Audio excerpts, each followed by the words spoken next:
This story was originally published by Monthly Review magazine on September 18th, 2023. Welcome to our fabulous clear cuts.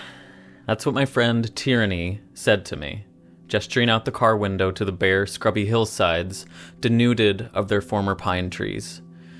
We were driving through the Oregon forests, or what remained of them, between Eugene and Corvallis, just south of the Alsea Falls. There are many such clear cuts throughout Oregon, large tracts often logged at obvious 90-degree angles, standing in sharp contrast to the trees around them. From far away, seen along the highway, the clear cuts look ridiculous, funny even. The closer you get to them, the uglier the scars become. Many of the state's ancient old-growth forests have largely succumbed to logging and fires. The fight to stop the clear-cutting has taken many forms over the years, and some activists have taken truly desperate measures to stop them. America's Pacific Northwest has a very bitter history amongst the logging industry, environmentalists, labor, the state, and law enforcement. Tyranny, their forest name, a moniker that many forest defenders go by in order to avoid identification with their legal names, knows this troubled history well. Going back to the 1990s, Tyranny has been involved with many disruptive actions targeting the logging industry in efforts to protect the environment. These were the days when activists would lock their arms beneath the asphalt of logging roads in contraptions they called dragon slayers, or build large fortifications blocking traffic. There were the tunnel diggers who burrowed beneath forest access roads such that they would collapse if heavy equipment drove over them. Large tripod structures were built for activists to camp in. And of course, there were the tree sitters, camping in trees for days or weeks at a time. Some climbers would string lines between multiple trees so they could travel between them. Tyranny said that the idea is to make it so that if they cut the tree down, they kill you. It's dangerous work. In 2002, a woman named Whorehound fell and died at a tree sit defending Eagle Creek near Portland. Women were doing a lot of this dangerous work, as well as much of the support work of supplying tools, food, and water. Tyranny said that a lot of the guys were just getting high and hanging out on the ground. Days before our drive through the woods, Tyranny and I had been walking the streets of Eugene, a center of the anarchist-style radical environmentalism throughout the 90s, and a good place for dumpster diving, Tyranny told me. We saw posters plastered on walls and telephone poles decrying the recent police killing of Tortuguita in Atlanta, Georgia. Tortuguita was a young forest defender involved in actions to stop Cop City, a new police training facility currently under construction in the Weelaunee Forest outside Atlanta. During a police sweep of the forest to remove occupiers, Tortuguita was murdered in the forest in a hail of police bullets, with an autopsy indicating they had their hands raised and was sitting cross-legged. Graduating magna cum laude from Florida State University, Tortuguita had been active in Food Not Bombs, helping feed homeless people in Tallahassee, Florida, according to PBS. The posters in Eugene, bearing a picture of Tortuguita smiling in the forest, called for worldwide solidarity with the Stop Cop City movement. Tyranny remarked, "The cops say he had a gun, but you can't trust what they say. They lie." This was January 2023. At this time, the Weelaunee Forest was a home for many forest defenders and other activists trying to stop construction of the police training center. Community breakfasts were taking place in the forest every Wednesday morning. People were living in trees and camping in tents. Though under threat, the 85 acres of forested area where the training center would be built was still there, alive. But soon, the movement in Atlanta would face a harsh, devastating reality that environmentalists in Oregon had learned a long time ago. Something called chainsaw justice. On September 7th, 2023, I joined a student-organized march in Atlanta in support of Justice for Johnny Hallman. The marchers met first at the campus of Clark Atlanta University. a historically black college and university known for its central role in student organizing to desegregate Atlanta in the early 60s. Members of Hallman's family were present, sporting white t-shirts reading "Justice for Johnny Hallman." The family thanked the marchers for their support and asked that as many of them as possible join the family the next day for when they would hopefully see the police body cam footage of the killing of their father, grandfather, brother, husband. Mr. Hallman, a 62-year-old deacon at Lively Stones of God Missionary Baptist Church and grandfather of 26 grandchildren, was killed by an Atlanta police officer after the officer tased Hallman for not signing a traffic citation. Deacon Hallman called the police himself after the traffic incident. The marchers, a group of about 50 of us, some pulling ice chests full of bottled water, some riding in their cars alongside those who walked, made our way from the CAU campus, chanting classic chants and singing songs, and gathered at the CNN offices in downtown Atlanta.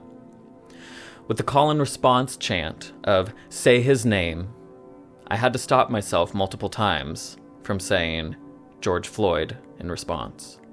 It was the first natural response after saying it for so long.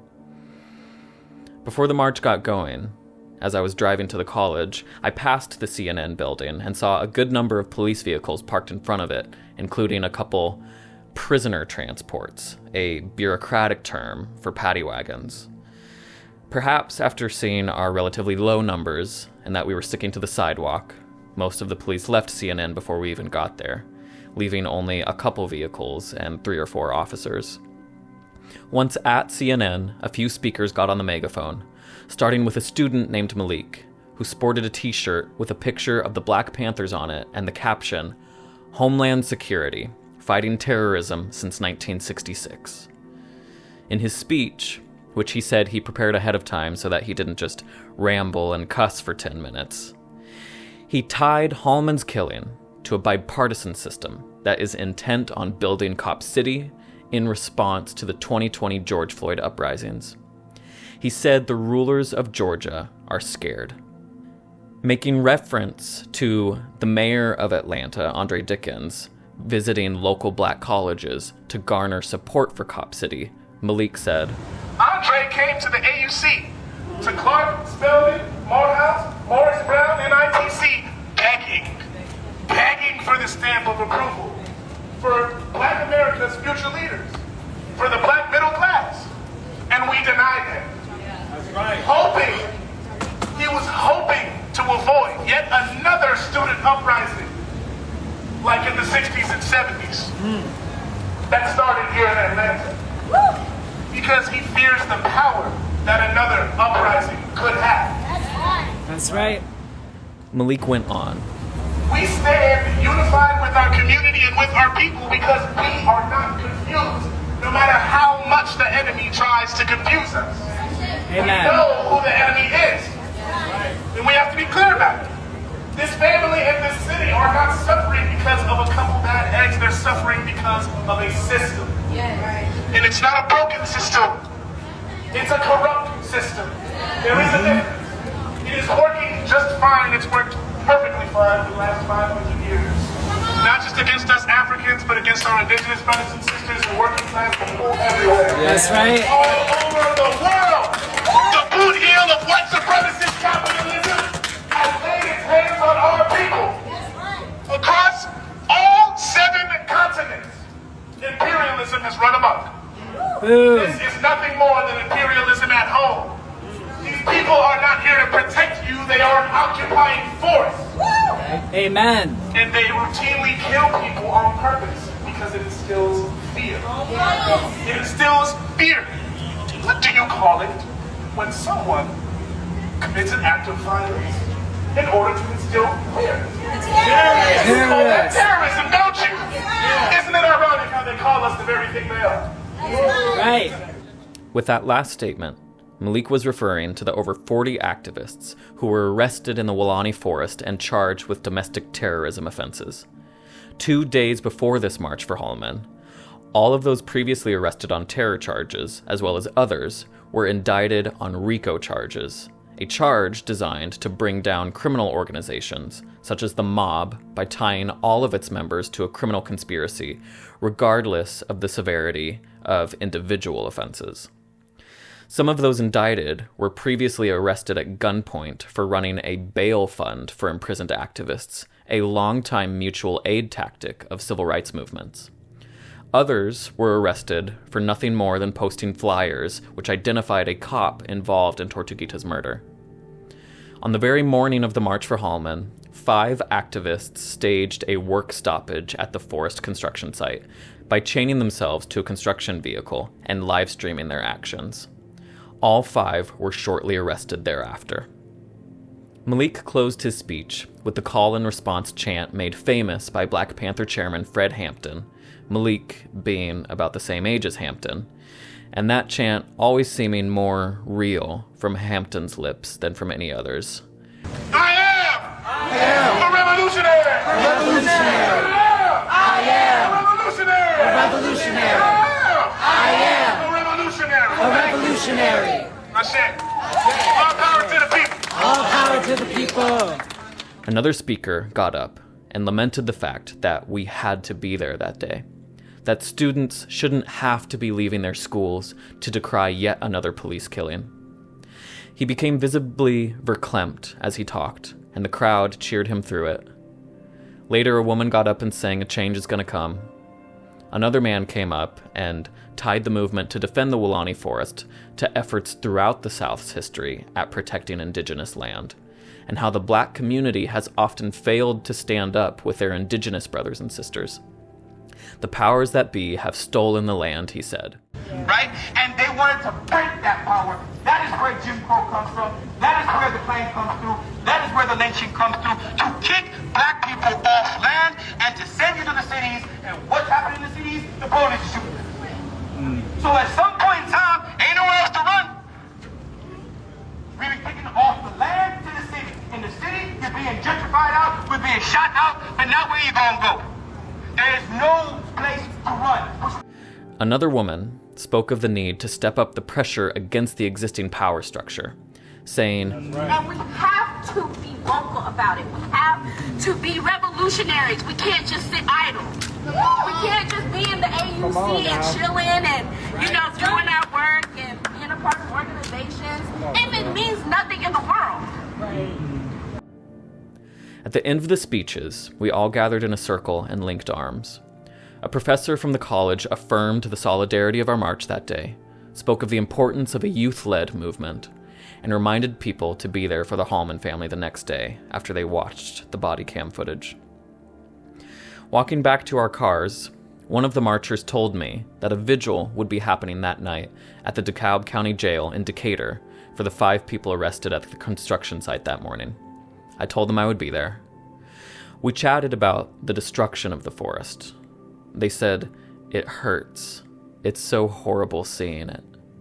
They told me people used to gather in the forest. It was a community spot. And now, the police and the government have taken that away. They pushed everyone out. The Wednesday food distributions are still happening, but outside of the construction zone now. Shortly after the mass arrests and domestic terror charges were handed down, with the forest effectively deprived of defenders, the clear-cutting began. When you drive by the site now, you can see it's totally blasted. It's worse than the clear-cuts in Oregon. The land has been totally uprooted and prepared for the concrete pouring. With police terror gaining the upper hand in the forest, the movement shifted chiefly from forest defense to the monumental effort of organizing a successful public referendum, gathering enough signatures to put the training center up for a vote. And thus, with no physical resistance ongoing at the site, the forest zone has been decimated. It's gone. The backhoes continue apace. Police guard the perimeter fence. This is chainsaw justice. At 85 acres and a $90 million price tag, the future training center is a massive blight on the forest and a drain on the community. The proposed building includes a gun range, a mock village for police training, similar to mock villages that the military uses for combat training, a burn building for the fire department, and a horse pasture, amongst many other things. The Atlanta Police Foundation, an organization that receives generous funding from many corporations, states that Cop City will catapult, quote, APD and Atlanta Fire Rescue to the vanguard of major urban law enforcement agencies, and that it will emphasize cultural awareness, community knowledge, and the variety of citizen concerns that modern policing in a diverse city requires of an effective and trusted law enforcement agency, unquote. In a city known as being a black mecca, Atlanta City Council's decision to give over public land to the building of a state-of-the-art police training facility in the face of overwhelming negative public comment, and shortly after the 2020 uprisings against police brutality, is a sharp sting to many of those in the movement. My Forest Defender friend named Moss, another old-timer in the Oregon movement like Tyranny, called Cop City the WTO of cops. When I told Moss the names of the various groups fighting Cop City, Stop Cop City, Defend the Atlanta Forest, Save Weelaunee, etc., they said that the focus should be shifted slightly, more on the positive aspects of the forest and the beauty of humanity, and less on the cops. She said, I learned to keep the vision about the life and not the destruction. There was a way that you could talk and kind of feel the spirit of everyone lift and get stronger. Talking about the destruction, you could feel that energy in your chest dissipate. Moss suggested Long Live Weelaunee as a campaign name. This is beautiful, I suppose, but it is also somewhat indicative of the kind of soft, touchy-feely language employed by hippies in the environmental movement that I find to be so saccharine and worthy of eye rolls. I'm on their side, but damn, I just want to slap them in the face sometimes. Moss is certainly not a pushover, though. They've been arrested more times than they can count for defending the ancient forests of Oregon and other places. In the wake of 9/11, they were stalked by federal agents and given a grand jury summons as a way to gather information on what the state and corporate America had defined as an eco-terrorist movement. The momentum of the most radical wing of the environmental movement was effectively destroyed by harsh sentences imposed on Earth Liberation Front members post 9/11. The movement to stop Cop City is now suffering the same tactics of state repression, with the demonizing of protesters as domestic terrorists and painting the entire movement as criminal. Though the fight continues, it can feel like a full-time job for some. One person at the Johnny Hallman March told me, "We've been good at avoiding burnout. People have been taking care of each other and prioritizing rest when needed."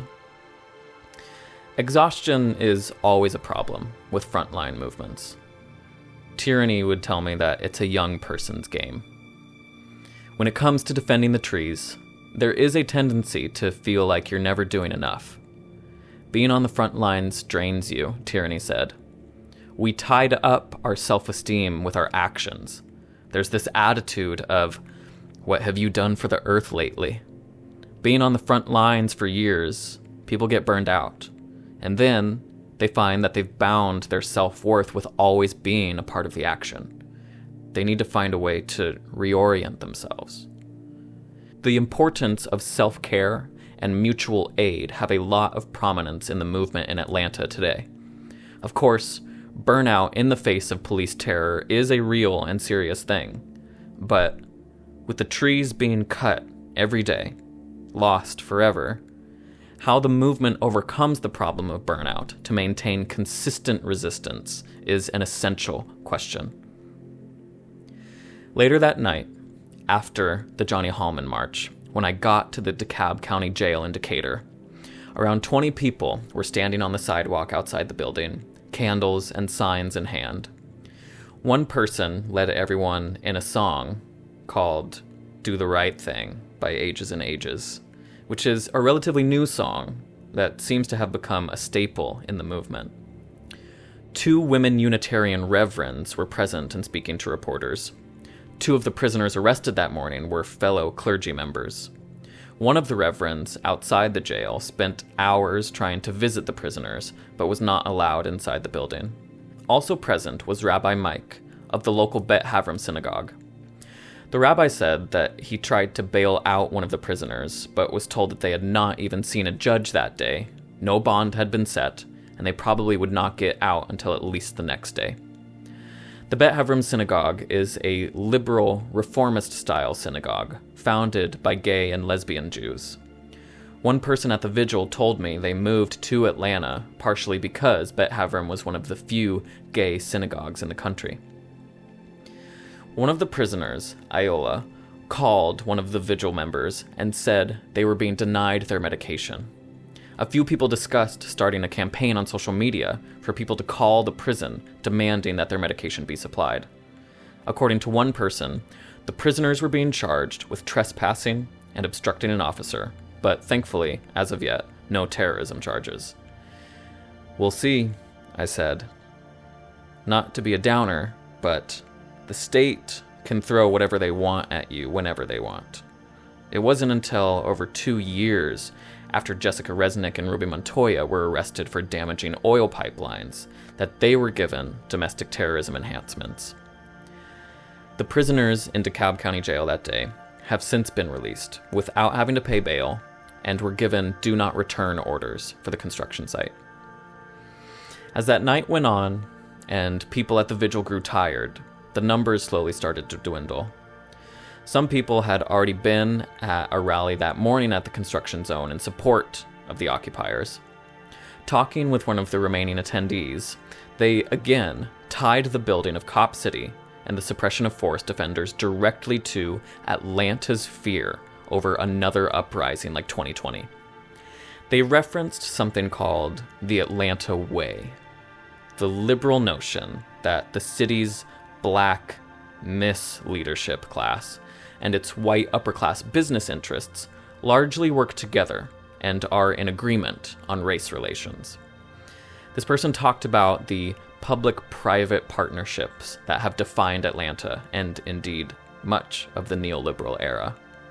During the 2020 uprisings, Atlanta saw what some considered to be an unprecedented property destruction and violence outbreak. This person told me, Atlanta, they're scared that the Olympics won't come back. This person said that 2020 refuted the liberal Atlanta way of capital investment taking precedence over questions about the color line. Now, instead of dealing with underlying racial and economic issues, the city is resorting to repression and increased policing. They don't want another uprising, this person said. That's what Cop City represents. In response to the perhaps undeserved reputation Atlanta has as the city too busy to hate, that Atlanta is somehow separate from the rest of the South, James Baldwin wrote, quote, "Atlanta, however, is the South. It is the South in this respect, that it has a very bitter interracial history. This is written in the faces of the people, and one feels it in the air. It was on the outskirts of Atlanta that I first felt how the southern landscape, the trees, the silence, the liquid heat, and the fact that one always seems to be traveling great distances, seems designed for violence, seems almost to demand it." Unquote. I can't say that I've seen this bitter history written on the faces, mostly of black people that I see here today, these 50 years later in Atlanta. But Atlanta is not exactly a kind city. One rich white guy in Inman Park, with a Ring camera on his front door and who made sure I knew he was part of an HOA, threatened to call the cops on me because I parked in front of his house one too many times. I also overheard one snooty, rich white woman living in Inman Park telling her visiting friend over the phone to avoid the Little 5 Points area, a neighborhood that is decidedly more warm, welcoming, and grungy than Inman Park, and which was the site of a 1906 race massacre of some 25 black people at the hands of white rioters. I spent most of a night hanging out on the communal benches at the center of Five Points with a group of crusty train hoppers. We played music and talked books and politics while they got cross-faded with a mixture of beer, weed, rolled cigarettes, and canisters of nitrous oxide they purchased down the street labeled "Do Not Inhale." They were friendly and giving to whoever came by, offering a smoke or a few bucks to those who asked. Other people came by and gave us fresh veggies from their garden and leftovers from the restaurant they worked at. One drunkard was lifted from the ground and placed upright on a bench by fellow homeless denizens. Fat chance finding any of this kind of camaraderie in Inman Park. The first thing they do there is call the cops on you. And Atlanta is an extraordinarily unequal city, with its mostly black eastern neighborhoods where Cop City is being built, standing in sharp contrast to the white wealth of suburbs like Dunwoody, a place that I slept in my car for a night and woke up to a white, polo-shirted father peering in my window. And Atlanta is indeed a hot city, with this year, 2023, having seen multiple triple-digit heat waves. And for someone who sleeps outside, the humidity can be simply unbearable. High temperatures certainly do make the blood boil. On the day that Tortuguita was murdered, the high was 85 degrees, though certainly cooler in the forest. Warm for January, but hardly violence-worthy. Often trotted out by apologists for Cop City is the usual criticism of outside agitators coming in and stirring up trouble against the wishes of the community.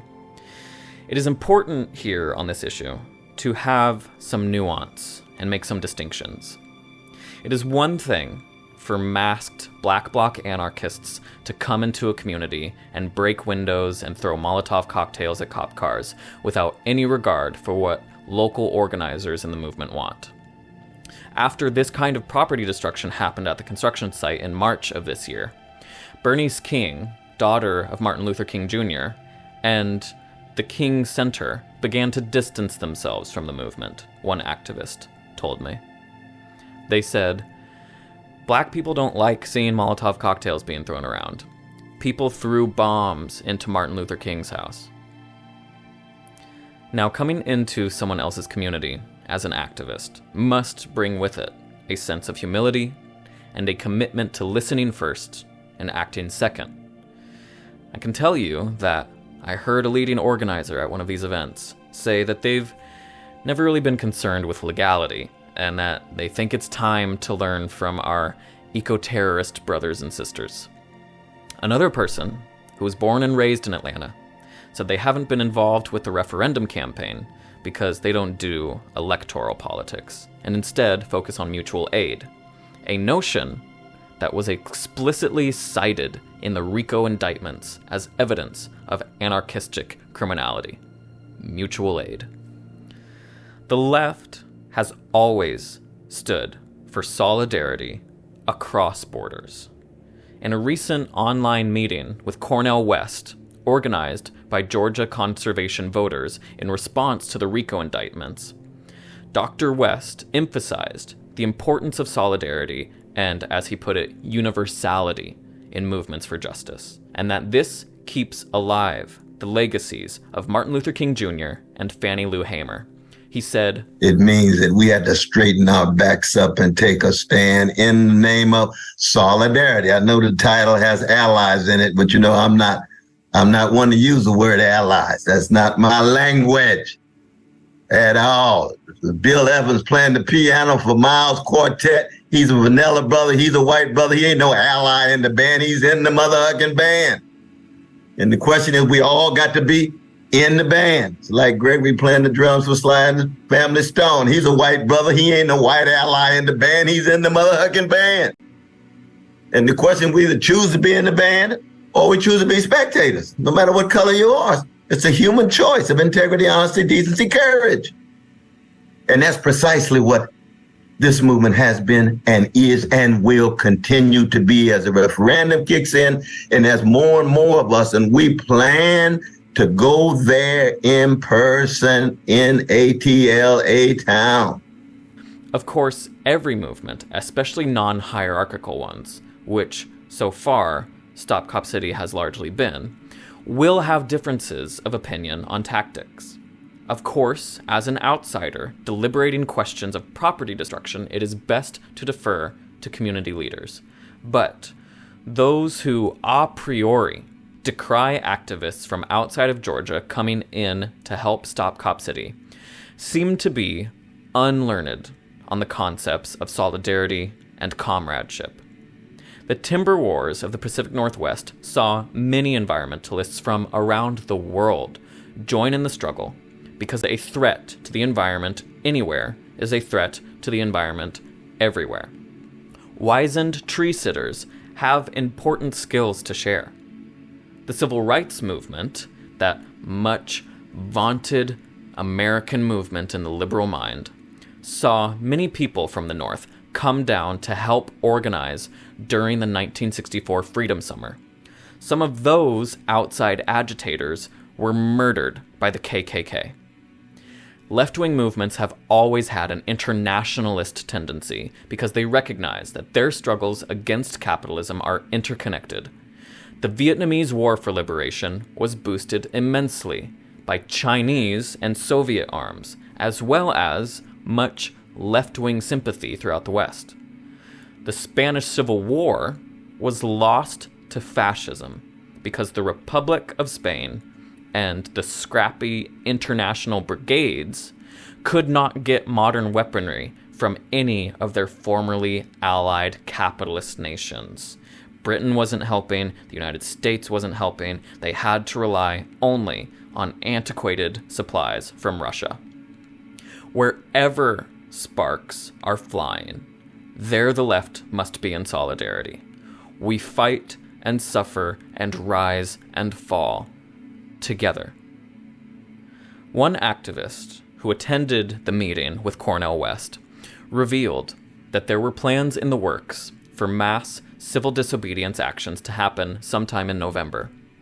Since the meeting, a new group called Block Cop City has confirmed that it is organizing a nationwide campaign to culminate in the occupation of the construction site on November 13th, writing, quote, "The people will have to enforce their own stop work order.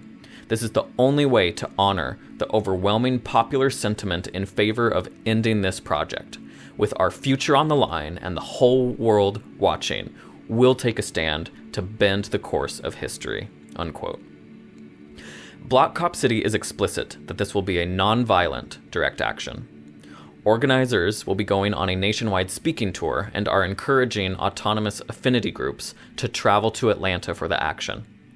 The movement is going full bore in the direction of coaxing outside agitation. The day after the jailhouse vigil was another demonstration planned in response to the RICO indictments. We would be meeting downtown in the early evening at Attorney General Chris Carr's office, just across from the Georgia State Capitol. Across the street is the Central Presbyterian Church, which does food and clothing distributions for the community.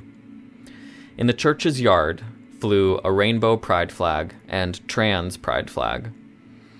Sitting and laying in the church's doorways were about 10 homeless people, some of them on their tablets, some of whom later joined the rally.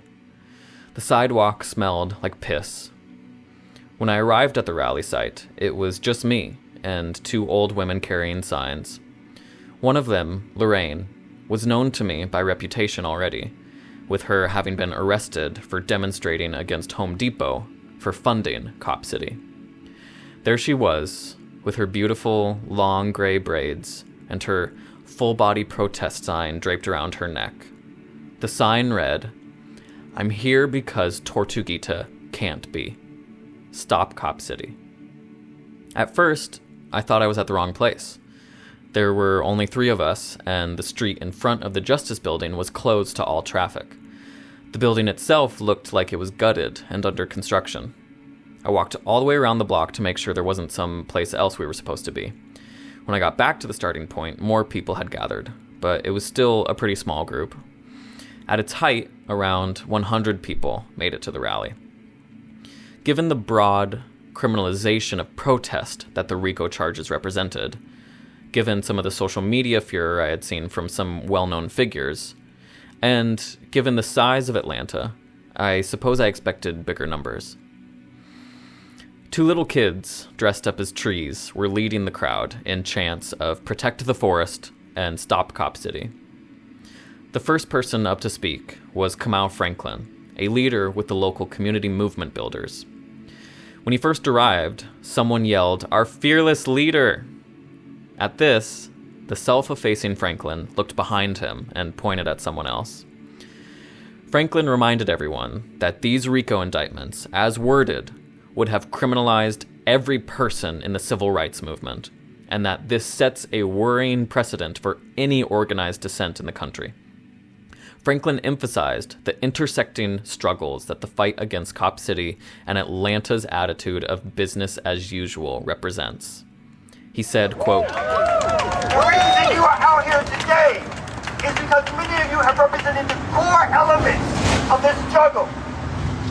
Students, organizers, environmentalists, community people, young people, political organizers.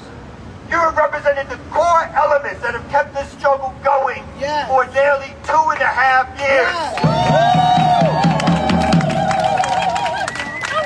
It is you and the people of Atlanta. It is through our organizing of a larger constituency that we will be able to not only, again, stop Cop City, protect our comrades and make sure they are safe, and that we will be able to change the very dynamics of how Atlanta do business. Because what we say is all power to the people. All power to the people. All power to the people. All power to Also in attendance were members from the Party for Socialism and Liberation, some of whom were handing out flyers that read, in part, quote, "The indictment of Stop Cop City activists attempts to criminalize everything from handing out flyers, sharing links to independent media sources, and posting bail for protesters. It attempts to categorize a people's movement to protect our civil liberties and the environment as a criminal enterprise," unquote. One of the PSL members got on the megaphone and decried the Republican and Democratic Party unity on police oppression, saying neither party is the solution, and enjoining people to join a political organization, with the PSL representing a true alternative to the duopoly. After the event was over and people were milling about, someone was telling a PSL member holding a sign about the 5 people arrested at the construction site the day before. Then that person turned to me and said, "Oh my God, PSL vibes. How can you be here right now and not know what happened yesterday?" This wasn't the first time I had heard some negative comments from community members about PSL. The day before, at the gathering point on campus for the Justice for Johnny Hallman March, when PSL members rolled up, I heard student organizers comment, "Oh, here comes PSL." And man, they come to everything. At least they have Justice for Johnny Hallman signs. Also at this rally was community labor organizer Mariah Parker, who welcomed me with a winning smile and wink combo. After the event, we exchanged fist bumps, and Parker's little son, sitting in Parker's waists, put out his fist to me as well, and I gently hit it. "Where did you learn that?" Parker said. "You've never done that before." We talked about the upcoming day when all of the referendum signatures would be submitted to City Hall. Parker said that they need help moving boxes if I wanted to be there. According to organizers, about 116,000 signatures had been collected, well above the necessary amount to get Cop City on the ballot, and a deliberate defense to overcome any voter suppression efforts by the city. Atlanta has already played obstructionist games with the referendum campaign by being vague with organizers about the amount of signatures required, instituting questionable signature verification techniques, and arguing in court that even a successful vote to stop Cop City would be legally invalid. Parker and I also talked about the clear cuts in the forest. "It makes me so mad every time I see it," Parker said. Despite the bare landscape, Parker expressed optimism. They said, "The forest burned down in the 90s. The forest we knew, that was all growth just over the last 30 years, so it can come back. Trees may grow back with time, but without first a fight, nothing is guaranteed. I remember that all the treaties in all the world, those worthless pieces of paper signed by the US government and tribal nations, with such poetic and inarguable language as, 'so long as grass grows or water runs,' did not protect the lives or lands or future means of survival of indigenous peoples who have been shuffled away to sacrifice zones. No matter what victories you secure, even legal ones, they can all be destroyed with the force of the gun. The Cherokee thought their lands were legally secured, and then the U.S. went on an ethnic cleansing campaign. One activist who attended the meeting with Cornel West reminded everyone that the state can always bring its most destructive power to bear. They said, "We've seen lots of sort of legal challenges to our right to assembly and our right to protest since 2020 and during the big protests in 2020. What is the sort of long-term plan for the Cop City movement in particular, and also for leftists in general, when they do bring out the cavalry, so to speak? They can arrest us in mass, they can harm us in mass, they can kill us in mass, especially when they use the military, again, as we saw in Ferguson. So, like, what is the plan when they stop sort of light-footing around and start pressing RICO charges against people, start putting masses of people in jail and start massacring people? Like, what is our realistic plan for that? Without forest defenders, without those keeping vigil, without a constant reminder of our necessarily humble relationship to nature, without fighters and organizers and leaders and rebels and communities of resistance, all that was fought for goes away. Even with these webs of resistance in place, victory is far off indeed. Chainsaw justice is the final, catastrophic answer to the question of what does our society choose to value? Even for those who answer that question humanely, what does that really amount to in the shadow of amoral power? Environmentalist Andy Stahl put it this way. As an environmentalist, you got to win in court, you got to win in Congress, you got to win in the media, you got to win with the people. As timber industry, you only have to win one of those. And once the tree is cut, it's cut. Once you cut a 500-year-old tree, that's never coming back. On the day that the referendum signatures were submitted to Atlanta City Hall, Kamau Franklin stood in front of file boxes stacked in a pyramid, some of which were just props for the press conference, representing the 116,000 signatures that were collected by organizers. Those signatures amounted to more than the total votes cast in any recent municipal election, and nearly double what Mayor Andre Dickens received in his election. Franklin spoke to the crowd of citizens and reporters gathered on the steps next to the front door. He said, "They've terrorized our movement. They've tried to break up our movement. At every turn and twist in which we've exercised our rights to the so-called democratic process, their response has been to try to put us down. But this movement will not be put down."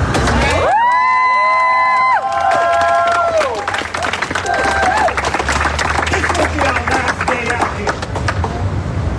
We we know there's going to be different tactics and strategies that will keep this movement going for months and years to come. This movement is not only about stopping Cop City, That's right. but this movement is about ending the Atlanta way. No more backroom deals. No more making decisions without the people, because today we're here to say, let the people decide. Shortly thereafter, an SUV pulled up to City Hall, and people began unloading additional file boxes of signatures onto dollies and rolling them into the building. Once inside City Hall, we were informed that the city would not be verifying the signatures pending a recent 11th Circuit Court of Appeals decision, which stayed a previous federal court decision that gave an additional 60 days for signatures to be collected. Leaders immediately began organizing the 100 or so activists in the building to speak with their city council representative and demand verification of the signatures. The Cop City Choir led people in song to keep the spirits up. Atlanta City Council member Liliana Bakhtiari arrived later. Passing by security at the front doors, she playfully grabbed the hat of a security guard and placed it backwards on his head. Bakhtiari is adroit with the press and is in favor of getting Cop City on the ballot. She was one of the few council members who voted against funding Cop City originally. Speaking to a gang of press cameras, Bakhtiari said she had no idea beforehand that the city would not begin the signature verification process. Speaking to The Guardian, she said, quote, "I'm livid. How can we expect people to have any faith in the democratic process when they keep moving the goalposts?" While we were all waiting for more information, I chatted with Timmy, one of the people who was arrested for blockading the construction site. I asked them how they're doing. "Better now that I'm not in jail," Timmy said. They felt that something had to be done immediately with how far along construction has come. They said, "I really don't want concrete to be poured." They said that when they first joined the movement in Atlanta, they hadn't realized how much of the forest had already been bulldozed.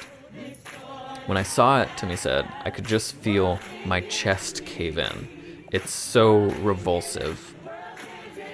We talked about the need to keep obstructing the construction while the referendum campaign continues.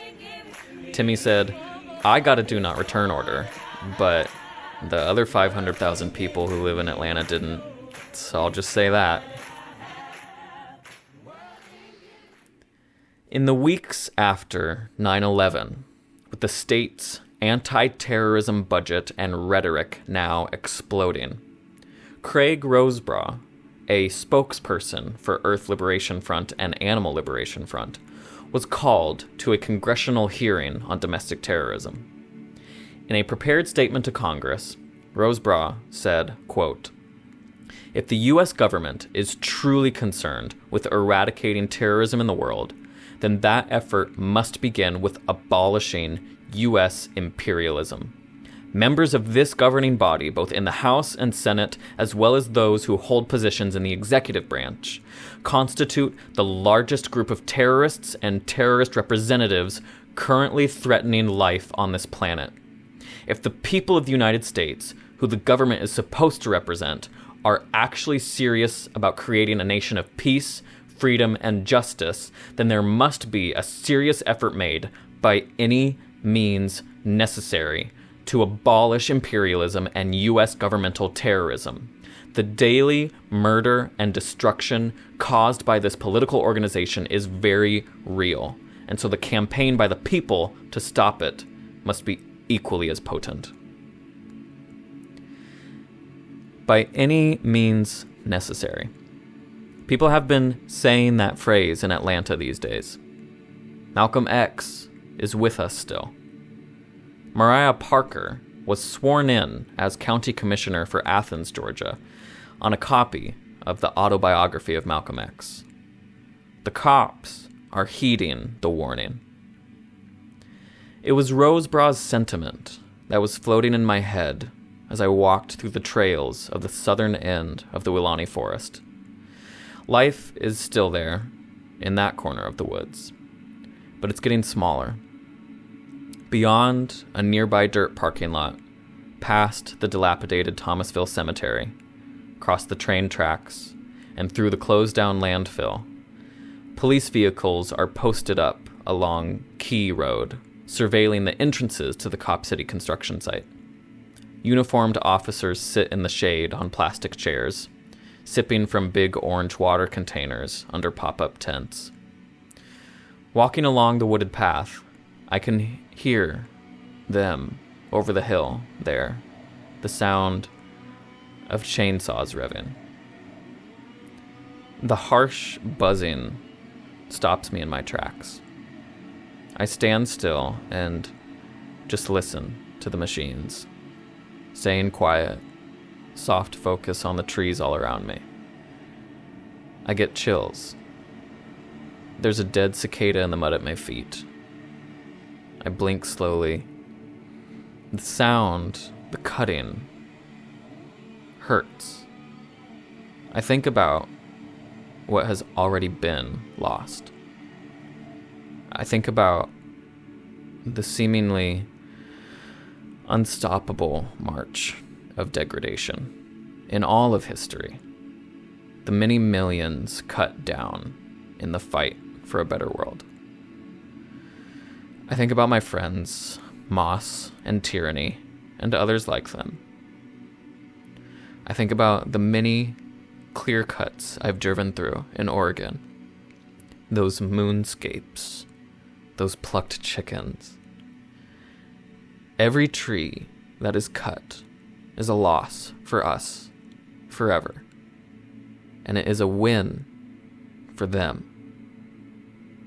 This is chainsaw justice. It is a form of violence. It is ecocide. It is terror. The public referendum, just by getting the required amount of signatures to be put on the ballot, will be the first successful referendum campaign in Atlanta's history. This is itself a win, perhaps. We have yet to see how the latest legal hurdles will be overcome. Some city council members, Bakhtiari among them, have pledged to bring a resolution for Cop City to be put on the ballot, circumventing the court's quagmire. Even if it does get on the ballot, the people of Atlanta may or may not vote to stop Cop City.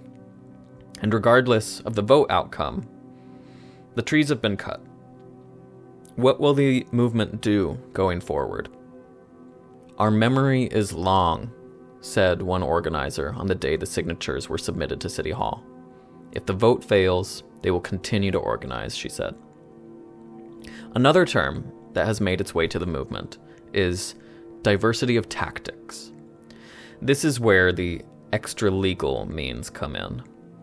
Though Cop City has garnered international attention, I have so far not seen the kind of consistent numbers being brought to bear for militant civil disobedience that are required for making deforestation and construction truly untenable.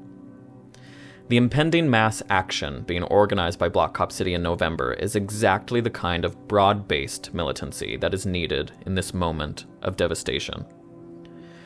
One activist named Jay told me, seeing them chain themselves to the construction equipment relieved some of my grief.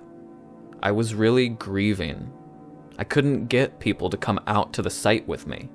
Forget November, we need to be out there tomorrow. Aside from the hard skills of climbing trees and surviving in the forest and dealing with riot police and knocking on doors and organizing phone banking and navigating the Byzantine legal system, the movement in Atlanta is learning to deal with what so many other movements have learned before them. That working on the front lines is to be burned out, hounded out, laughed at, shot at, imprisoned, almost always disappointed, heartbroken over the irrevocable, yet still struck by brief glimpses and flashes of bright, radical, resilient, selfless action, and thus holding on to the only things that give anyone the right to talk about hope. Long live Weelaunee.